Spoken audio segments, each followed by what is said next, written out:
What happens when the most famous ghost hunter in English history, a man who built his career scientifically debunking the supernatural, gets tangled up in the very haunting he's investigating? This is the story of Borley Rectory, and how one man's obsession with a tragic spirit created a media storm and a mystery that still endures. Some stories just refuse to die. They get etched into the landscape, whispered in pubs, and passed down until you can't tell where the facts end and the folklore begins. In the quiet fields of Essex, there once stood a house so infamous, so wrapped in tragedy and terror, that it became a national obsession. It was a place where phantom footsteps echoed in empty halls, mournful figures drifted across the lawns, and mysterious messages scribbled themselves on the walls. This is the story of Borley Rectory, a house that would earn the chilling title of the most haunted house in England. But this isn't just a ghost story, it's the story of the man who made it famous, Britain's first real celebrity ghost hunter, and how his quest for the truth spiraled into a media frenzy, a bitter controversy, and a personal obsession from which he would never escape. Our story starts not with a ghost, but with a house. Borley Rectory was a huge, red-brick Victorian Gothic mansion built in 1862 for the Reverend Henry Bull and his massive family of 14 children. Isolated and imposing, it looked like it was pulled straight from the pages of a horror novel, and almost as soon as the Bull family moved in, the strange tales began. As early as 1863, locals talked about hearing unexplained footsteps inside the new house. But the core legend, the story that would define Borley, was supposedly much older and more tragic. According to local lore, a monastery stood on the site. The most popular version of the tale claims a 14th century monk and a nun from a nearby convent fell in love. When their forbidden affair was discovered, the monk was executed, and the nun was allegedly bricked up alive within the convent walls, doomed to die in the dark. From this tale, Borley's main ghost was born, the sorrowful, spectral nun forever walking the grounds. In the summer of 1900, 4 of Reverend Bull's daughters claimed to see her, a silent figure gliding near the house at twilight who simply vanished as they got closer. It was a romantic, tragic, and terrifying story. The only problem: there's no historical evidence that a monastery or convent ever existed at Borley. The tale was likely a local invention, inspired by the house's gloomy vibe. Yet this phantom nun would become the soul of the haunting, the anchor for all the terror to come.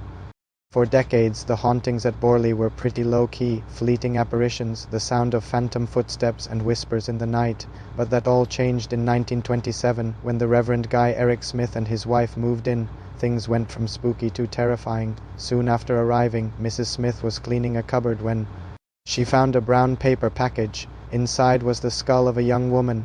After that gruesome discovery, the house seemed to erupt. The Smiths reported servant bells ringing on their own, even though the wires were cut. They saw strange lights in the windows and heard the phantom clip-clop of a horse-drawn coach on the driveway. Overwhelmed, the Smiths did something that would change Borley's history forever. They called the Daily Mirror newspaper. The paper sent a reporter, and that reporter called in a man who specialized in this sort of thing, a psychic researcher and ghost hunter named Harry Price. The activity only ramped up when the next residents, Reverend Lionel Foyster and his wife Marianne, arrived in 1930. Their time in the house was a nightmare of violent poltergeist activity. Furniture moved, objects were hurled across rooms, and Marianne was allegedly thrown from her bed.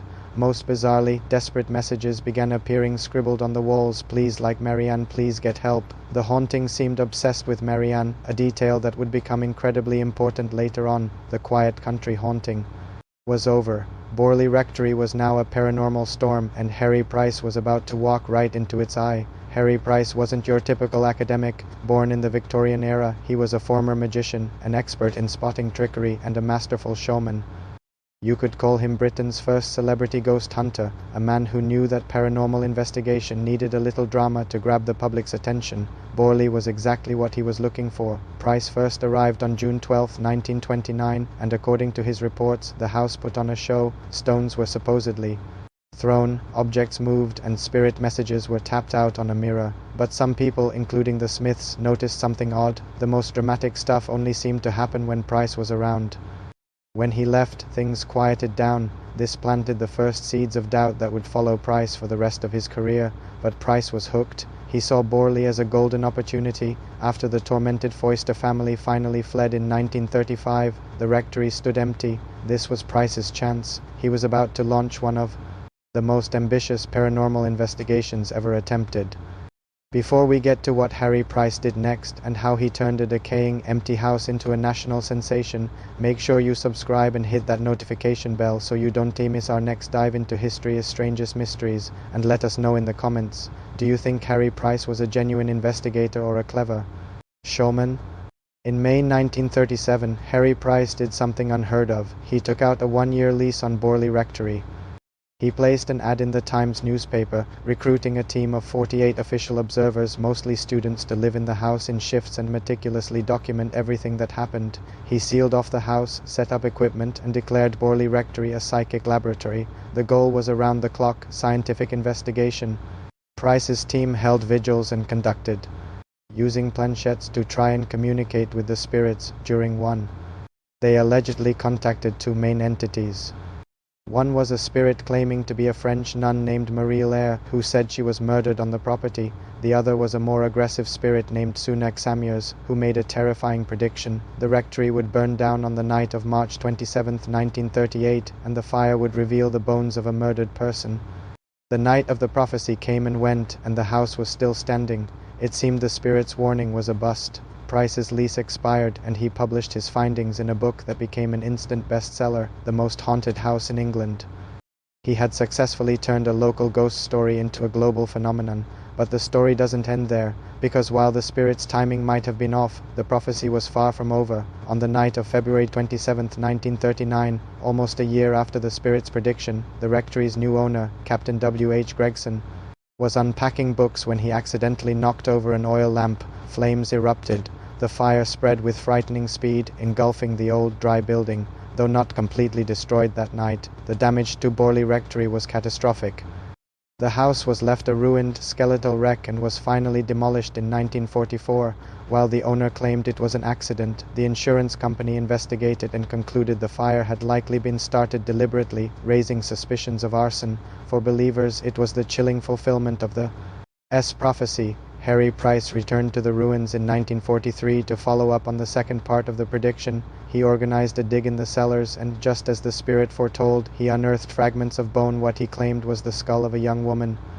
He proclaimed them to be the remains of the nun Marie Lair and arranged for a Christian burial. Critics, however, immediately cast doubt, with many dismissing the fragments as nothing more than animal bones. The house was gone, but the legend was now more powerful than ever. It had its martyr in the nun, its prophet in the spirit, and its high priest in Harry Price. But as the dust settled, the questions were just getting started. So, was the Borley Rectory haunting real?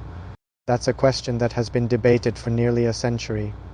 After Price's death in 1948, investigators from the Society for Psychical Research published a scathing report.